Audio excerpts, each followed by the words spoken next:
Why was the room laughing when she was the only one who saw the danger? The command center hummed with voices and static, a swarm of sound meant to cover nerves. Rows of consoles flickered with green lights, each display whispering the same lie, nominal, but didn't believe in summaries. Her eyes weren't on the neat columns of confirmation. She was tracing what hid between them, tiny irregularities, the kind no one else noticed or cared to. A lieutenant, leaning with careless confidence against a telemetry rack, called across the room, "Hey, technician, don't touch anything unless someone with rank says so." His grin wasn't cruel, but it was dismissive, the kind of smile meant to remind her of her place. She ignored him, her fingers feathered across the keys, dragging raw numbers from the stream. For a moment she thought she'd imagined it. Then it appeared again, an infinitesimal stutter in the guidance loop. Not enough to trip alarms, too small to color the screen red. But physics didn't care about color codes. Drift accumulated, grain by grain, until the arc of a missile became something else entirely. Her pulse quickened. She ran the diagnostic again. The skip was still there, a single beat missing in the rhythm of flight. She felt her jaw tighten. Around her, others laughed, shuffled papers, lifted phones to sneak recordings of the tension before launch. She was the only one staring at a flaw that could grow into catastrophe. "Guidance confirm final align," the test director prompted. His voice was steady, but his ears burned red against his cropped hair. He was a man pressed by timelines, not by instincts. "Keyed the alignment one more time." The machine's answer was bland, confident, utterly unbothered. Nominal, but the raw feed whispered otherwise. Someone had tuned the filter overnight, shaving response for speed. On a perfect sensor, that would be a boast. On this pad on this day, it was a dare. She pressed the comm, her voice carried across the room. "Request hold for anomaly review." Heads turned. Silence pressed like a weight. The lieutenant's grin widened. A captain near the door tilted his phone, lens peeking upward, the red recording dot glimmering. The director pinched the bridge of his nose. "Define anomaly." "Intermittent phase lag in the inertial loop," she answered. "It passes built-in limits, but drift will accumulate. With this profile, the error could grow fast. Recommend rerun alignment with damped tuning." "Recommend," the lieutenant echoed, his voice laced with mockery.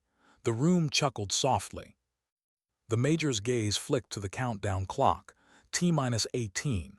Seconds already devoured by indecision. "We're not rewriting filters at T-18. Range, hold your questions. We proceed." The laughter came back, quieter this time, like a draft under the door. The phone lens climbed higher, caught her own reflection in it, smudge of paste on her cheek, eyes too sharp for someone labeled meek. She whispered, more to herself than to anyone else, "If we light with that tuning, you're betting the desert is kinder than math." Her words dissolved in the hum of fans. She pressed her palm against the console edge, forcing stillness into her hands. If they would not listen, she had one choice left. Wait. Wait for the moment physics proved her right or left her condemned. The gantry outside began its crawl backward, arms retracting from the slender missile on the pad. Heat shimmered across the glass, turning the rocket into a mirage. Inside, coffee cups rattled against consoles as pumps spun propellant into veins of steel. T-10. The director walked the room, voice crisp. "Weather green, pad green, flight safety green, guidance." "Recorded," said evenly. "Anomaly remains, mitigation ready if ordered." "It won't be," the lieutenant muttered, just loud enough for her to hear. Through the glass, a raven cut the sky in two before vanishing into glare. The missile looked smaller than it had in photos. Smaller, and somehow more dangerous for that smallness. A young private shuffled closer to her console, eyes down. His voice trembled. "Ma'am, if you need a relay pulled." "Not yet," she whispered. He nodded and moved on. The clock ticked. The security NCO at the doorway shifted his weight, gloves half-clasped. He had heard the lieutenant sneer. He had seen the phone, yet his gaze stayed steady on her, not unkind, not pitying, but waiting. T-2. Her fingers hovered above a menu she wasn't authorized to open. Unauthorized or not, it was the only chance she had left. T-1. Behind her, a shadow stretching across her screen, the NCO's voice low. "Ma'am, when the director calls it, I'll have to move you back." "I understand," she said. The second hand dropped. Ignition thundered. The floor shuddered beneath their boots. Fire tore across the desert floor, swallowing Shadow's whole. The missile leapt skyward, a column of light stabbing into a sky so bright it hurt to watch. The room gasped. Some clapped, but the applause choked itself short. Eyes swung to the screens. Green markers marched neatly across the predicted path. Nominal, confirmed. But's panel whispered something else. Drift, a grain at first, then another, the arc bending barely, almost imperceptibly, not wild, not obvious, but enough to matter. She murmured the numbers under her breath, the way a weathered sailor recites storm signs others dismiss as superstition. Every refresh widened the shadow between projection and reality. Director confirmed nominal flight. One controller announced too quickly. "Nominal confirmed," came the reply. Relief rippled across the room like shared breath. Laughter returned, brittle but eager. His pulse did not ease. She reached for her comm, but a hand landed on her shoulder, firm, heavy. The security NCO again, his voice low. "Orders from above. They want you away from the board." "They'll lose control," she whispered. "I'm just the messenger." Two more guards advanced, boots squeaking on tile. The lieutenant leaned back in his chair, grinning at the spectacle. The captain angled his phone higher, capturing every twitch of her fingers. Her chair screeched as they tried to pull her back. She resisted, one palm slamming against the console. "Trajectory deviating," she snapped. "Magnitude small, correction window open." The director swung toward her, irritation sharp. "Engineer, you're out of line. Telemetry shows nominal." She spun her screen outward. "Not telemetry summary, raw data, look." The ripple of unease was small but real. Operators leaned closer. The faint stutter she'd warned of now etched saw teeth across the line. The young analyst at the back swallowed hard, but the director waved a dismissive hand. "We proceed. Stand down." The guards tugged harder. Nails dug into the console edge. Heat from the screens painted her face in ghostly green. Her pulse pounded. She recalculated in her head faster than her fingers could type. Vector, deviation, correction. The math sang the same discord. Not by miles, not yet, but soon enough to matter. "Release her," the major ordered. One guard hesitated. The NCO frowned, caught between duty and doubt. Saw the sliver of hesitation. She lunged. Fingers struck keys in a blur, a sequence burned into muscle memory. Alarms screamed. "Correction vector," she said, voice steady, breathless. Chaos erupted. Shouts, accusations. The captain's phone trembling with excitement as he captured her defiance. Then the radar shifted. A ghost line curved back toward the corridor, the deviation narrowing. The missile's path steadied. The room froze. Relief, awe, anger, emotions colliding all at once. The major's jaw clenched. Range, confirm correction. Pause, then. Confirmed, trajectory within acceptable parameters. The tension cracked, shoulders sagged, breaths escaped.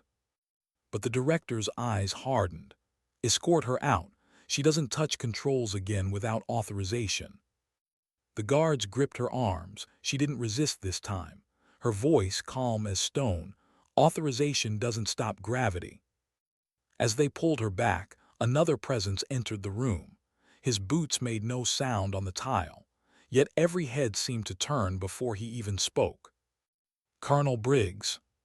His gaze swept the graphs, then found her. She felt his eyes before she saw him, a weight in the air, heavier than the roar of the missile still echoing across the desert. And then it happened. Her collar shifted, just enough. A sliver of steel caught the light, an insignia engraved with lines no one outside certain circles should know. The colonel's face fractured, calm split into disbelief. His voice cracked the silence. That badge, it shouldn't exist. The room went still. Laughter died. Even the captain lowered his phone. Every gaze locked not on the screens, not on the sky, but on collar. Her heartbeat thundered. She raised her chin, not in defiance, but because there was nothing left to hide. The colonel's words trembled, carrying the weight of secrets no one dared name aloud. "Explain yourself." But she said nothing. Only the fatting roar of the missile filled the silence, and the gleam of the badge sharper, heavier than fire. What secret could a single badge carry that made a colonel's voice tremble? The silence in the room was louder than the engines fatting above the desert sky. No one moved. No one dared. Every pair of eyes was fixed on the steel insignia glinting at its collar. The lieutenant who had mocked her hours earlier shifted uncomfortably. His smirk drained away, replaced by unease. The captain lowered his phone as if suddenly aware that whatever he had captured might be dangerous, not for her, but for him. Colonel Briggs stepped closer, boots slow, deliberate. His presence bent the room as though gravity itself leaned toward him. His eyes didn't leave the badge. That crest, his voice faltered, then hardened. It was dissolved, struck from record. "You're not supposed to exist." Said nothing. Words would only sharpen the blade aimed at her throat. The director cleared his throat, desperate to reclaim authority. "Colonel, with respect, our vehicle is still in flight. Perhaps this discussion—" "Quiet," Briggs snapped without turning. His command cut sharper than any reprimand. The director shrank back, face paling. The colonel's gaze locked on. "Who issued you that insignia?" Memories pressed at her ribs. Half-lit corridors. Projects buried beneath clearance levels. Names whispered and then erased. She remembered the day they pinned the badge to her collar, the pride, the dread, the unspoken vow. And she remembered the night it all collapsed, when silence became her only protection. Her lips pressed together. She would not lie, but truth was forbidden. Silence was all she could give. Briggs studied her face, the stillness in her eyes. He was not looking at a technician anymore. He was staring at a ghost. Around them, the room buzzed with tension, consoles still tracing the missile's climb. Operators shifted uneasily, their faith in numbers shaken. One whispered to another, "What does it mean?" Then a new alarm shrilled. Red code streaked across the telemetry feed. The young private's voice cracked as he shouted, "Unauthorized access detected, external intrusion." Chaos erupted. Operators hammered keyboards, their voices overlapping. Telemetry stream compromised, unknown packets in the downlink. The director barked orders: isolate the feed, block the port. But the data kept pouring in, elegant, malicious, camouflaged as routine. A parasite threading itself into the missile's brain. His breath caught. She recognized the cadence instantly. Too precise, too familiar. Not an outsider's work. This was something crafted from within, using architecture only a handful of engineers would ever know. "They're tunneling through the handshake," she said quickly. "If it roots deep enough, the vehicle can be stolen midair." "How do you know that?" the director snapped. Briggs didn't hesitate, because she wrote the original protocol. The room froze, heads turned. The lieutenant's mouth fell open. The young analyst at the back whispered, "Then she's the only one who can stop it." Briggs's gaze locked with "Block them." For the first time all day, authority gave her what she needed: permission.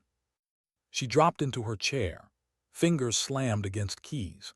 The screens filled with raw code, hex dumps, cascading streams of time stamps. Her hands didn't hesitate. Years of buried knowledge moved through her like a second pulse. The hostile packets adapted, shifting patterns, probing for gaps.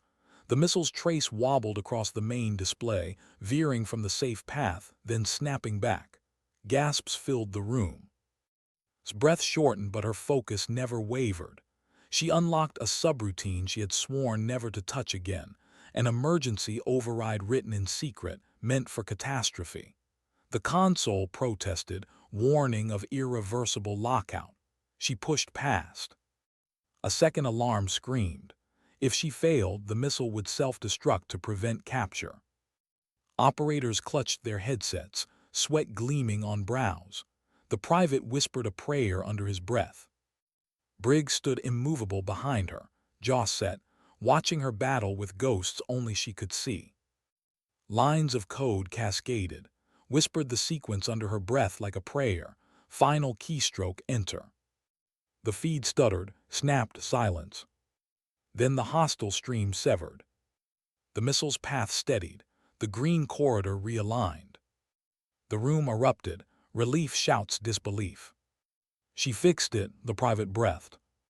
But the colonel raised his hand, silencing them. His voice carried like a gavel. Understand what you just witnessed. Without her, we would have lost control today.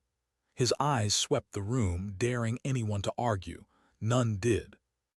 Then he turned back to, voice low, "You've been hiding in plain sight. That ends now." Her chest tightened. She hadn't asked to be exposed.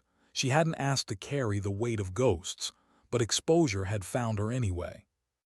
The captain with the phone lowered his lens completely, guilt replacing arrogance. The lieutenant shifted his weight, unease gnawing at his earlier mockery. Even the director, pale and silent, knew he had lost the room. Briggs leaned close enough that only she could hear. "You shouldn't exist. Sentinel crest was buried. If you're here, someone lied to me." Exhaled slowly, not lied, forgotten. The single word struck him harder than any defiance. Forgotten. His eyes flickered, not with anger but with something heavier, memory. Before he could speak again, the comms console blared. "Intrusion renewed. They're not in the downlink, they're in our command net." The room jolted back into panic. Consoles flickered with static. Error codes bled across screens. Technicians slapped keys uselessly. The director shouted for resets. "They're overriding our own boards," an operator cried. Scanned the room once. The truth was instant and clear. "This isn't about the missile anymore. They're targeting us. They want the facility blind." Briggs barked, "Isolate uplinks now." "It's spreading too fast," a technician shouted. "Root process compromised." Shoved past him, seizing the keys. Her hands blurred, pulling logs before corruption swallowed them. The code reeked of familiarity, fragments of her old team's work, twisted into weapons. The director grabbed her shoulder. "She'll crash the net." Briggs shoved him aside. "Let her work." The intrusion surged, fire racing through wires, screens flickered, sparks spit from a console, panic swelled. Slammed a final command, one she had hidden years ago, a watchdog program buried deep. The room went black. 3 seconds of darkness, heartbeats echoing in chests. Then one by one systems rebooted, clean, error-free, the hostile stream severed. Gasps filled the silence. Some clapped shoulders, some simply stared at her. She straightened slowly, drained but unshaken. "You're safe for now, but they'll come again, stronger." The colonel's eyes, sharp as steel, studied her. For the first time there was no disbelief, only recognition. "You just proved Sentinel Crest never really died," he said quietly. "The question is, what else came back with you?" Held his gaze, her silence carrying more weight than words.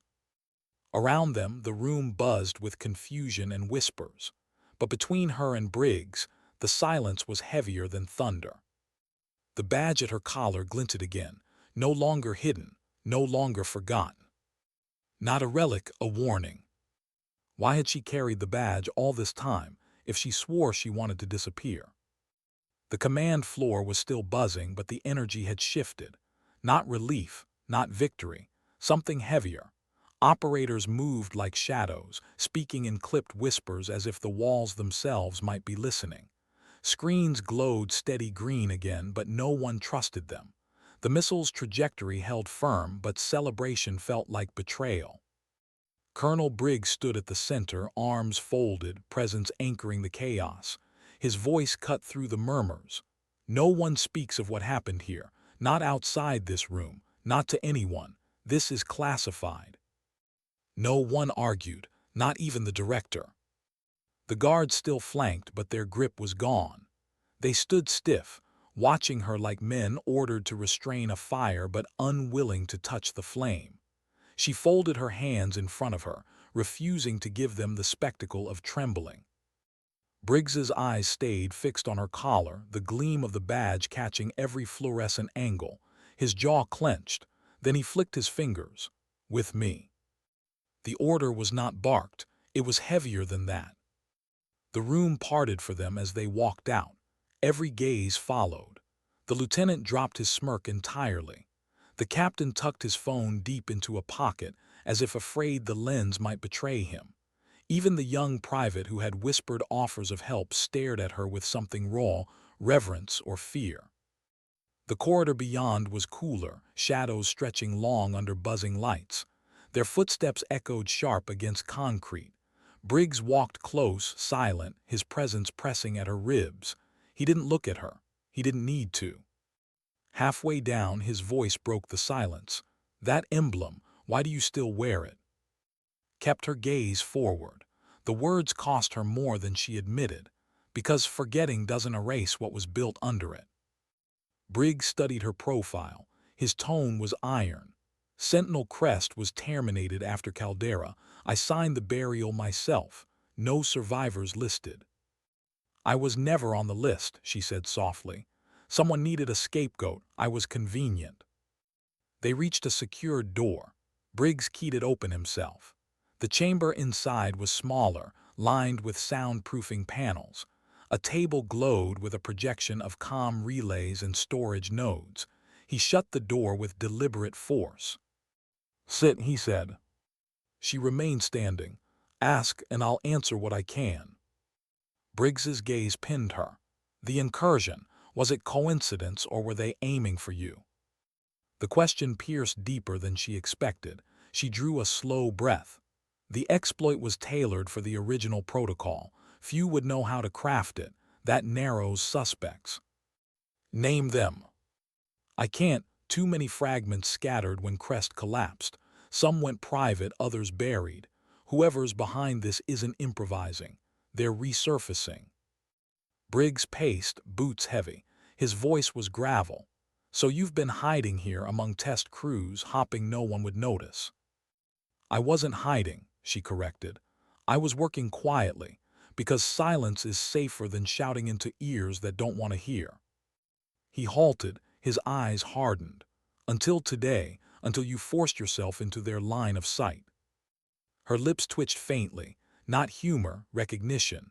No, Colonel, until your officers mocked the wrong person." The silence stretched between them. His jaw worked, caught between anger and something else. "Respect, maybe." "You've made my situation difficult," he said finally. "If I shield you, I invite questions from higher command. If I expose you, I risk losing the only chance to understand what we're facing." Before she could reply, the intercom crackled. A controller's voice panicked. "Colonel, intrusion renewed, this time in our command net." Briggs wrenched the door open. "Move." They strode back into the control room. The buzz of confusion had mutated into chaos. Consoles flickered, spitting static. Error codes crawled like vines across once stable displays. Operators shouted, slapping keys in futility. "They're overriding from inside our own boards." Scanned once and knew the truth. This isn't infiltration, it's assault. Someone outside wants us blind. "Isolate uplinks," Briggs barked. "It's too fast," a technician cried. "Root process compromised." "Move," snapped, shoving into the guidance console. Her hands flew across keys, pulling logs before corruption swallowed them. The code felt like a wound. It bore Crest's fingerprints, hers, twisted, weaponized. Someone had stolen pieces of her past and sharpened them into blades. The director lunged to drag her back. She'll crash the whole net. Briggs shoved him aside, fury sparking. Let her work. The intrusion surged like fire through dry grass. Consoles blinked out. Sparks hissed. The air smelled of ozone. Slammed a final command. One she had written years ago, buried deep. A watchdog routine that would cut everything at the root. The room went black. 3 endless seconds. Darkness, silence, the sound of hearts beating in panic. Then one by one, systems rebooted. Clean. Error codes gone. The hostile stream severed. Gasps swept the room. Some clutched each other. Some simply stared at her. She straightened slowly, drained but unwavering. You're safe for now, but they'll try again, harder. The colonel's presence loomed behind her, voice low but unshakable. You just proved Crest never died. The question is, what else of it still breathes through you? Her silence was heavier than words. She folded her hands, giving no spectacle, but inside, her pulse pounded. Briggs leaned close enough that only she could hear. From this moment, you're not background. You're part of my detail. And until I decide otherwise, no one outside this room knows the truth. Inclined her head once, weary but unflinching. She had traded invisibility for exposure, silence for responsibility. And as the operators returned shakily to their work, as whispers died under Briggs's command, the badge at her collar gleamed under fluorescent light, not as a secret anymore, but as a challenge. No longer forgotten. No longer buried. Why did the silence feel heavier than the alarms that had just died? The aftershock of the blackout lingered long after the screens blinked back to life. Operators moved with uneasy urgency, their voices clipped, their faces pale. The facility smelled faintly of scorched wiring and ozone, like a storm had passed through the wires themselves. Colonel Briggs stood unmoving at the center, arms folded, a steel anchor in the chaos. His voice cut across the room. Lock down uplink trunks. No relays left open. No wireless beyond this floor. From now on, we rebuild in isolation. The director opened his mouth, but Briggs's stare silenced him. Authority had shifted. Stood near her console, collar shifted just enough that the badge caught the harsh fluorescent light again. No one dared mention it, but everyone's eyes found it when they thought she wasn't looking. She could feel their stares like heat across her skin. She leaned toward Briggs, voice quiet. That attack wasn't a probe. They knew exactly where to strike. He gave a grim nod, which means they've had access before. Her chest tightened. The thought pressed heavier than the desert heat outside. They might have been listening for months, maybe years. A young analyst approached, tablet trembling in his hands. Sir, we recovered fragments of the hostile code before the reset. He glanced nervously at, it's advanced, layered, signatures we don't recognize. But he hesitated, then added, some of the structure matches old defense research patterns. His jaw locked. She knew those patterns. They whispered of Crest, her old team's work, stolen and twisted. Briggs silenced the analyst with a sharp look. File it for classified review. Nothing leaves this floor. The analyst nodded quickly and fled. Briggs turned back to. His voice was pitched low for her alone. We'll need to speak where walls don't have ears. They left the floor together, trailed by 2 guards who no longer walked like jailers but like escorts. The corridor hummed with fluorescent buzz, shadows thrown long across concrete. Their boots echoed sharp, as though the facility itself was listening. At the end of the hall, Briggs unlocked a smaller observation deck. The desert stretched beyond glass, vast and shimmering. The contrail of the test missile still the sky, pale, broken, fading. He didn't speak at once. He let the silence thicken, staring at the horizon as though the answers might rise out of the sand. Finally, his voice rumbled. You weren't supposed to be alive. When Caldera collapsed, reports said no one walked out. Yet here you stand. Why?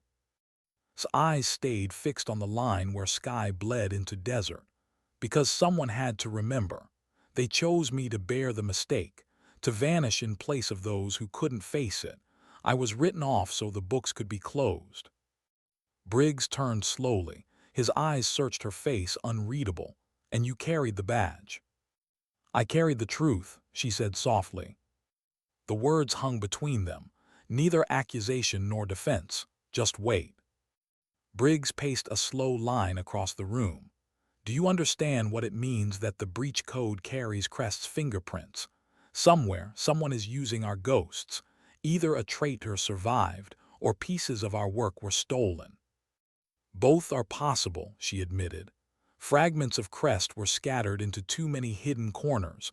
I tried to track them once, gave up when no one listened. They'll listen now. Her eyes finally met his. And what will you tell them? That a program they buried crawled back from the grave.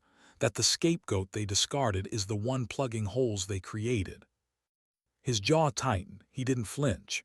I'll tell them the truth I saw with my own eyes, and I'll fight for what comes next. His voice lowered, harsh. But make no mistake, you've painted a target on yourself. Gave the faintest smile, not of humor, of inevitability. That target was painted long ago. You're only seeing it now. The intercom crackled, breaking the moment. Colonel, urgent. Range control reports attempted access on external comm arrays. We think they're mapping us. Briggs strode for the door, followed. If they're mapping, it's not passive, she said. They'll strike again soon. He regarded her for a beat, then gave a short nod. Fine, but understand this, from here on you're visible, no more shadows. They descended into the main floor again. The facility thrummed with nervous energy. Soldiers ran cables. Technicians yanked relays from walls. Analysts hunched over code streams with eyes wide and bloodshot. Granite Flats no longer looked like a test site. It looked like a fortress bracing for siege. The lieutenant who had mocked her earlier straightened stiff as a board when Briggs entered. His face was pale, pride hollowed. He muttered something about orders executed, but Briggs ignored him. At telemetry, the young private raised his hand. Sir, intrusion attempt routed through a satellite bounce.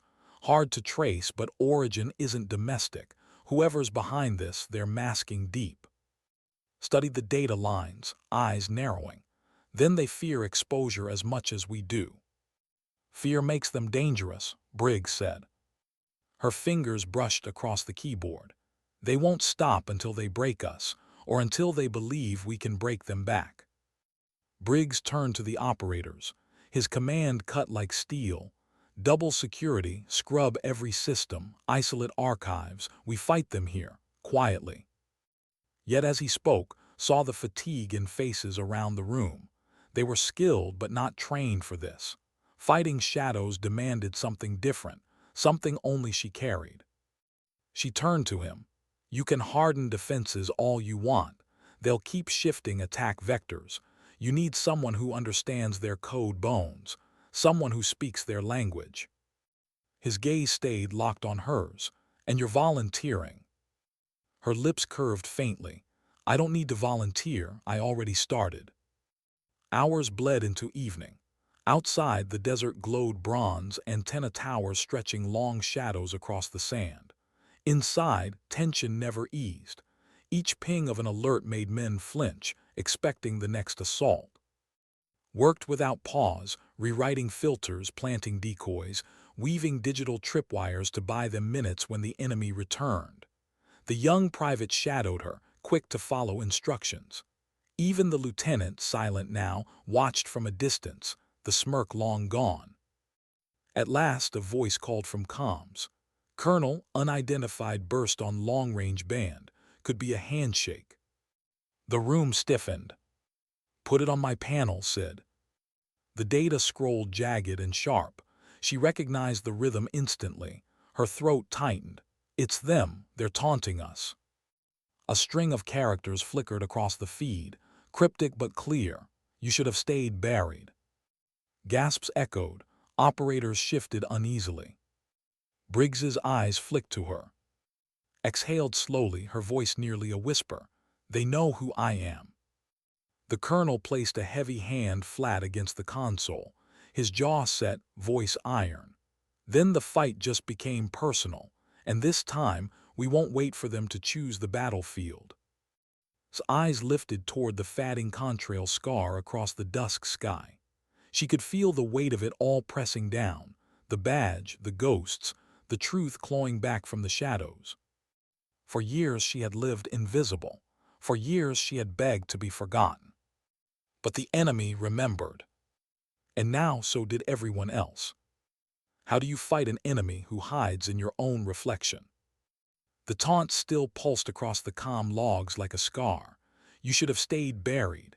No one on the floor spoke it aloud again, but its weight lingered, heavy as sand in the lungs. Operators moved quieter, slower, like men tiptoeing through a minefield. Colonel Briggs didn't flinch. He leaned against the central console, arms crossed, eyes steady on as if gauging whether she would break. She didn't, but inside she felt the words gnawing, because part of her agreed. Maybe she should have stayed buried. Instead, here she was. The missile test had faded into irrelevance.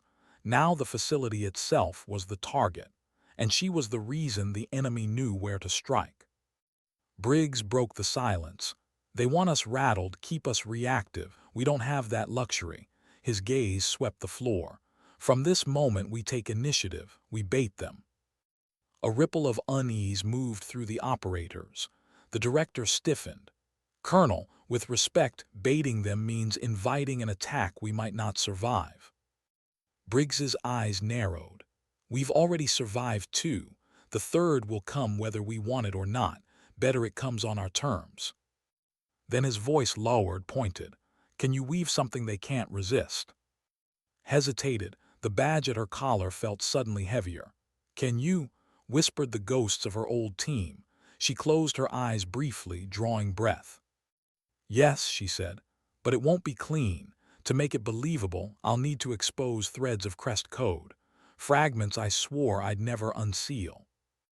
Briggs didn't waver, then unseal them. The director interjected sharply. Colonel, that's reckless. You're handing them tools. No, Briggs cut him off. She's handing them a poison chalice. If they bite, they choke. His hands hovered over the keys, trembling for the first time that day. Not from fear of failure, but from fear of success. To bait them, she would have to show her hand, reveal parts of herself she had spent years burying.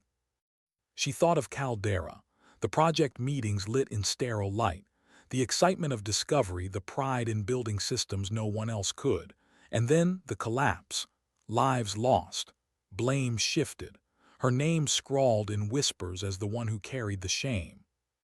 Her jaw tightened, she pressed the keys. Lines of dormant code stirred awake on her screen, fragments of Crest's architecture that still pulsed with her signature. She shaped them into something new, a phantom program disguised as a prototype control module, rich enough to look real, flawed enough to invite exploitation. It felt like carving open her own chest and offering it as bait. Hours bled into each other.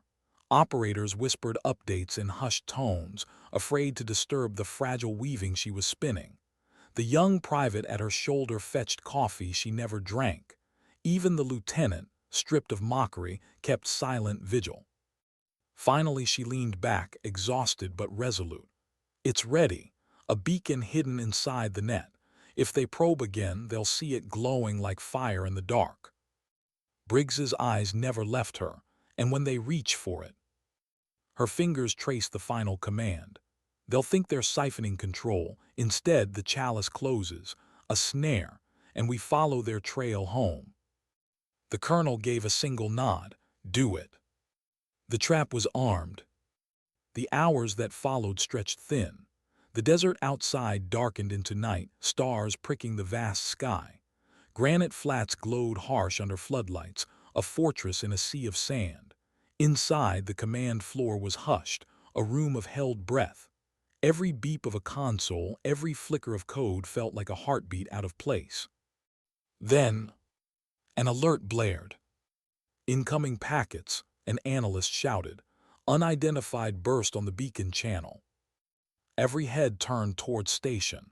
Her screen lit with cascading characters. She recognized the rhythm instantly. The enemy had taken the bait. "They're on it," she said, steady but breathless. Her fingers flew. "They believe the module is genuine. They're burrowing in." "Don't spring it too soon," Briggs warned. "I know," she whispered. She watched the code snake through the phantom module, probing, hungry. They were careful, too careful. Whoever sat on the other end was no amateur. They sniffed, tested. If she moved too fast, they'd know. Sweat beaded along her brow. Every instinct screamed to close the trap. But she waited, pulse hammering in her throat. The enemy sank deeper. And deeper. Finally there. The unmistakable signature of their relay architecture. She saw the pivot point, the mask they wore cracking just enough to reveal a sliver of origin. "Now," she whispered. Her hand struck the key. The phantom slammed shut. Like jaws of steel, the code collapsed around the intruder, forcing them to leave footprints in their scramble. Their packets screamed back across the line, leaving crumbs in panic. "Trace it," Briggs barked. Analysts scrambled. "We've got an echo, routing through satellites, bouncing across borders." "Filter the noise," snapped. Her eyes tracked the cascade. "Don't chase the bounces, watch the rhythm. They can fake masks but not cadence." The line narrowed, chatter stripped away, a location bled through, not precise but enough. A map projection flickered on the main display. A point of origin pulsed faintly. Eastern Range, mountains beyond known borders. Gasps filled the room. The young private whispered, "We actually found them." But before relief could take root, the intruder struck back. Console screamed with hostile bursts, desperate to corrupt the snare. She slammed commands, fingers burning. "They're trying to wipe the trail." "Hold it," Briggs shouted. "I can't," she snapped. "Not alone." The lieutenant moved first, shoving past fear. "Tell me where to type." Her eyes locked on his, surprised. Then she rattled the command path. He hammered keys clumsily, following her direction. The private jumped in next, relaying sequences. Analysts piled in. For the first time, the room moved with her instead of against her. Together, they held the trap long enough to burn the trail into storage. Then the line went dead. Silence. Collapsed back in her chair, chest heaving. Her screen glowed steady green. The phantom beacon now lay dormant again, its prey gone. But the map still pulsed. Briggs stared at it. A point deep in mountain ranges where borders blurred and government's responsibility. His voice was steel. "Now we know where the ghost hides." The room buzzed with disbelief. Some smiled. Some wept quietly. Closed her eyes. She should have felt triumph. Instead, she felt only the hollow ache of inevitability. The trail led to more than an enemy. It led back to her own creation. Briggs's voice broke her thoughts. "You've done more tonight than entire divisions could in a year." She opened her eyes slowly. "Don't mistake survival for victory. They'll be back." He studied her expression, unreadable. Then, softer, "You don't believe we can win." Her lips pressed tight. Finally, she whispered, "I believe in physics. Entropy always wins. We just fight to delay it." He regarded her for a long, quiet moment. Then he placed a hand against the table, grounding them both. "Sometimes delay is enough to change the course of history." She didn't answer, but for the first time she didn't look away. The badge at her collar glinted once more under the harsh light, not as a secret, not as a taunt, as a promise. The promise of a fight that had only just begun. What good is a trail if following it leads you straight into an ambush? The map still pulsed on the main display, a single point glowing faint in the jagged ranges beyond friendly borders. To the men on the floor, it looked like salvation, a direction, a target, something tangible after hours of shadows. It looked like a noose tightening around their necks. Colonel Briggs stood rigid, hands planted on the table, eyes fixed on that pulsing light. "We've hunted them out of smoke before. Now we've burned a trail into the rock. This is our chance. The director's voice was sharp. Colonel, are you suggesting an operation across borders without clearance? Briggs didn't look at him. I'm suggesting we stop bleeding before they strike again. Whispers rippled across the room. Some nodded, desperate for action. Others paled at the thought of escalation. His voice cut through, soft but steady. It's bait. The room turned toward her. She rose slowly from her chair, every step deliberate as she faced the glowing map. They let us see just enough. A pulse here, a rhythm there. Do you really believe they didn't know I'd read the cadence? They wanted us to follow. Briggs turned, eyes narrowing. You're saying the trace is false. I'm saying it's true enough to be dangerous, she replied. There's something there, yes, but they gave it willingly, which means it's layered, a trap wrapped around a kernel of truth. A heavy silence followed. The young private shifted nervously. Then what do we do, ma'am? Just sit here and wait for them to hit us again. Looked at him, saw the raw fear, the desperate need for certainty. Her chest ached. She remembered being that young, that desperate, back when Crest still promised brilliance before it delivered ruin. No, she said softly, we prepare. We don't rush blind into their teeth. Briggs straightened, looming like iron. Preparation is a luxury. You know what happens if they breach again. This time they won't settle for shutting us down. They'll steer the next bird into a city, maybe one of ours. The weight of his words silenced the floor. Even the director, pale and sweating, couldn't muster protest. Briggs's eyes stayed locked on. You've carried their code long enough to know how they think. You can help me strike first. Her pulse quickened. She heard the demand beneath the words, choose, be part of the spear or step aside. Her voice trembled not from fear of him but from the truth she couldn't bury. Colonel, I've lived inside their patterns. They don't fight like soldiers, they fight like mirrors. Every step we take, they'll reflect back at us until we can't tell whose shadow is whose. You want to strike first. Then ask yourself, what part of me are they already using? The words hung heavy. Some operators glanced away, unable to meet her eyes. The lieutenant shifted uneasily, guilt still etched from the night before. Briggs didn't flinch. He studied her, jaw tight. Are you saying I can't trust you? Her throat constricted.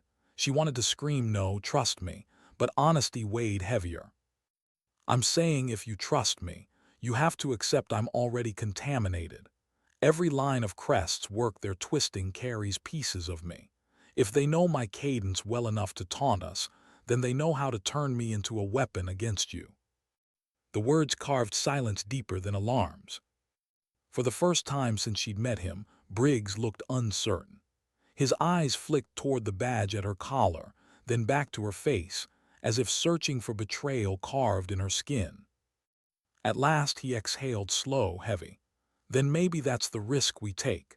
Better the devil we can see than the one in the dark. The director snapped, desperate to seize ground. This is madness. Colonel, you're gambling an entire installation on a disgraced. Enough, Briggs's voice thundered, silencing him. She saved your systems twice while you froze. You'll keep your doubts to yourself, or I'll have you removed from this floor. The director's jaw worked, but no words came. He sank back, defeated. His chest burned. She didn't want his defense. She didn't want loyalty born of necessity. She wanted to be invisible again. But invisibility had died with the badge. She turned back to the map, its pulse like a heartbeat against the darkened ranges. If you're set on going after them, then you'll need more than guns or satellites. You'll need to drag them out of their mirrors. And that means more bait, riskier, personal. Briggs's eyes narrowed. Explain. Her hands curled against the console. She could feel the ghosts of her old code whispering in her veins. They came for Crest because of me. If I step further into the open, they'll have to follow. We build a false command sequence tied to my signature, something they can't ignore. They'll think they're striking at the heart of what they want most. Briggs studied her, unreadable, and in truth. Her voice lowered. In truth, they'll be stepping into a coffin I design. A murmur rippled through the floor. Operators shifted, glancing at one another, unsure if the thought thrilled or terrified them. Briggs finally nodded. Do it. The hours that followed bled into one another, worked like a surgeon on the edge of collapse, building the decoy sequence piece by piece. Every keystroke cut deeper into old scars, routines she had once sworn never to revive. She layered flaws within strengths, lures within lies. At her side, the private fetched data sets, steady and eager. The lieutenant, chastened, ran cross-checks without complaint. Even the analysts moved in rhythm with her, as though the room had surrendered to her strange gravity. Briggs never left her shoulder, silent, watching, a presence she couldn't ignore. By dawn, the decoy was ready. It sat coiled inside the net like a serpent of code, pulsing faintly with the unmistakable cadence of her signature. A perfect invitation for an enemy obsessed with her ghost. She leaned back, exhausted. The badge at her collar gleamed dully in the first rays of desert light creeping through narrow windows. "They'll come for it," she said softly. Briggs's voice was iron. "Then we'll be waiting." The room stirred with grim resolve. Operators tightened headsets. Soldiers checked rifles, though no bullets could fight what was coming. The fortress braced. But inside's chest, unease coiled like a second heart. She had built the coffin, but she had also painted the target larger than ever. And somewhere out there in the mountains, the enemy stirred too, watching, listening, preparing their heaviest strike yet. She closed her eyes, hearing the whisper of her own past. Sometimes bait doesn't trap the hunter. Sometimes it only reminds him you're still bleeding. The badge burned against her collar, no longer forgotten, no longer buried, but visible and vulnerable. The fight wasn't waiting. It was already on its way. What does it sound like when silence breaks into war without a single shot fired?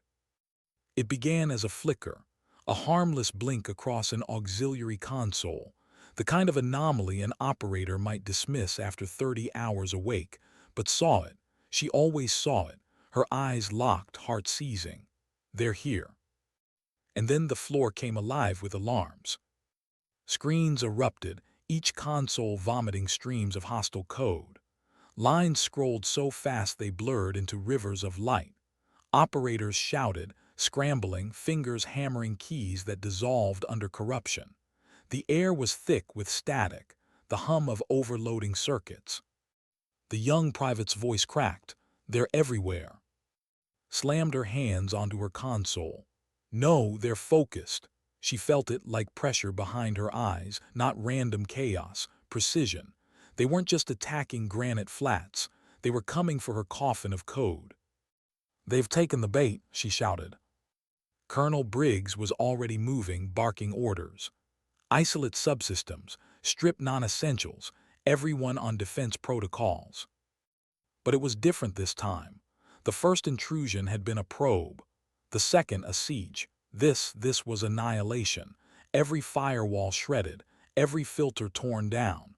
The decoy sequence pulsed bright, drawing their fury like a beacon in the night. Fingers flew. Sweat stung her eyes. She whispered commands like prayers. But for every block she built, they answered with 2 assaults. For every snare she wove, they split into shadows, multiplying. Briggs hovered at her shoulder. His presence was steady, grounding, but his voice carried weight. "Can you hold them?" Her throat tightened. She wanted to say yes. She wanted to promise him the invincible certainty he gave others, but the truth clawed through. Not alone. The floor moved as one. The lieutenant shoved beside her, fingers clumsy but determined. The private relayed data patches. Analysts fed routines, patching holes faster than their fear could spread. For a moment, just a moment, it felt like Crest again. A team bound by necessity, building and breaking in the same breath. But the ghosts pressed close, and knew the enemy wasn't trying to win fast. They were trying to drown her. A sharp pop cracked through the air. Sparks showered from a console. Smoke curled. A soldier cursed, yanking his hands back, palms blistered. "They're overloading hardware." Swore under her breath. "If the cores burn, we lose the whole net."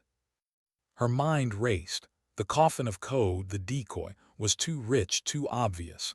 The enemy wouldn't stop until they cracked it or killed it, which meant only one option. She whispered it before she let herself believe it. "I have to cut it." Briggs snapped his head toward her. "What?" Her chest constricted. Every nerve screamed against it.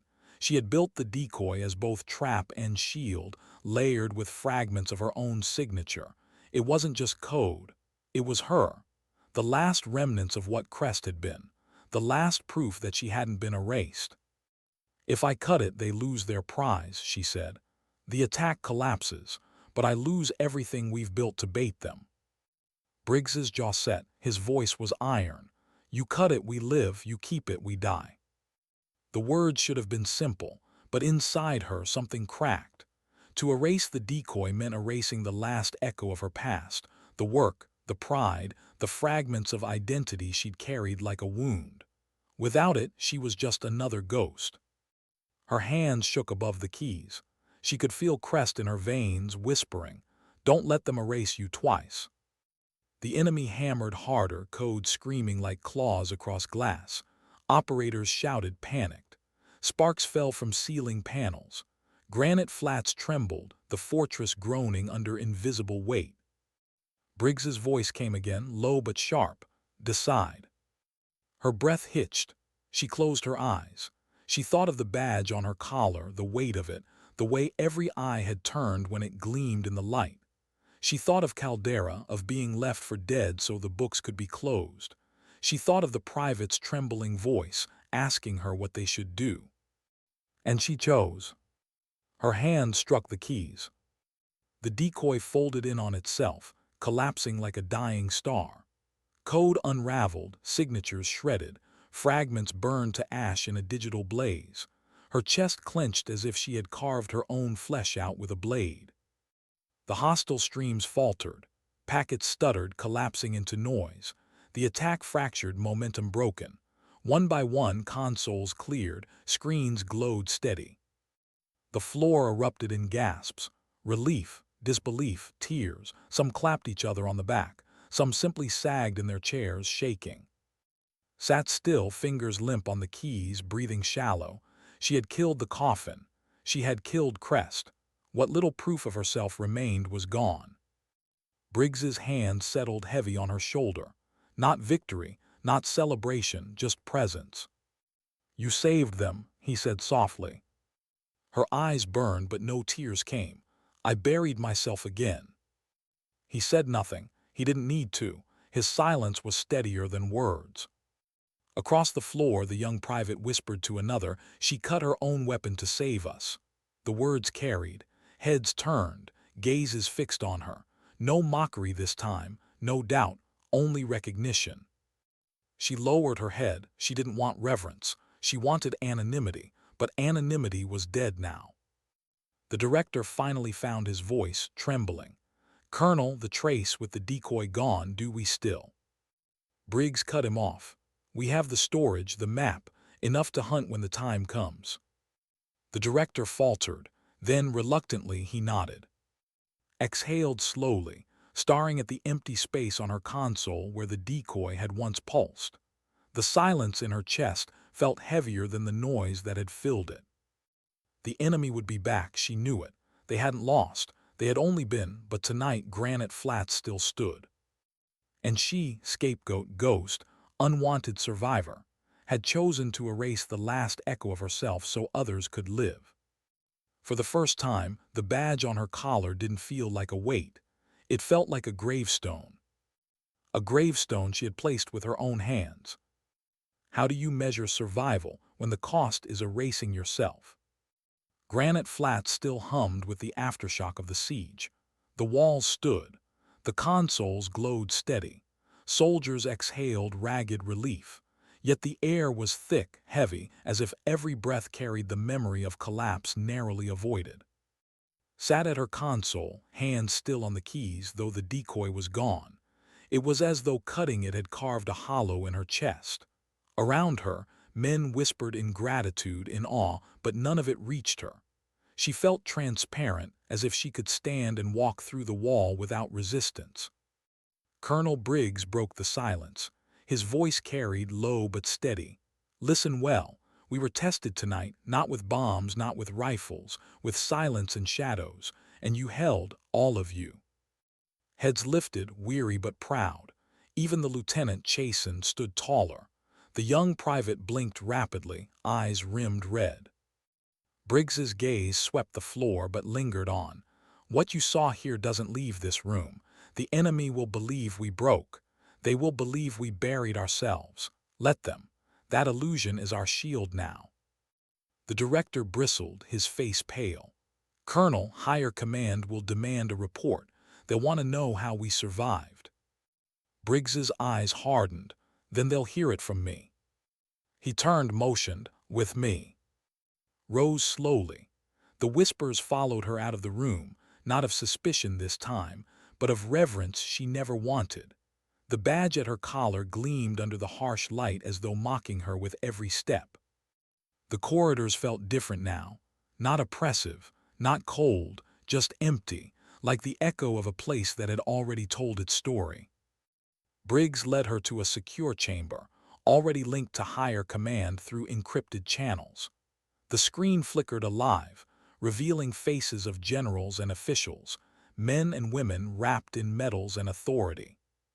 Briggs stood tall, unflinching. Granite flats repelled an intrusion, attack neutralized, systems intact, missile protocols uncompromised. A general leaned forward, eyes narrowing. "We read telemetry drops, blackouts. That's not neutralization, that's breach." Briggs didn't blink. "What you read is what they wanted you to see. What you don't see is the team that shut them down. What you don't see is the sacrifice made to keep those warheads from becoming headlines." The officials muttered among themselves. One finally spoke, voice sharp. "Colonel, who authorized this team? Who led this response?" Briggs hesitated. Then he glanced at. Her throat tightened. She knew the risk. If her name left his lips, she would be dragged back into the fire. Crest would rise like a ghost in every report, every inquiry, every whisper of scandal.